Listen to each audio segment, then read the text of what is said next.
Agar siz biznes egasi bo'lib, soliq imtiyozlaridan foydalanish uchun avtomobilingizni LLC nomiga qayd qilish shartmi yo yo'qmi degan savoliga javob qidirayotgan bo'lsangiz, bugungi videomiz siz uchun.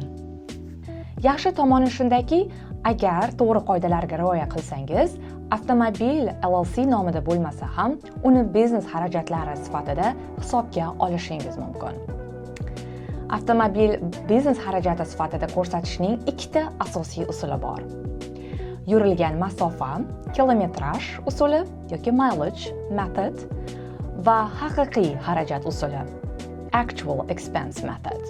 Siz aytaylik 3 yildan so'ng bu avtomobilingizni sotishga yoki almashtirishga qaror qilsangiz, nafaqat sotishdan olingan foyda ustiga soliq to'laysiz, balki avtomobilni biznesda ishlatganingiz davomida olgan amortizatsiyaga ham soliq to'laysiz.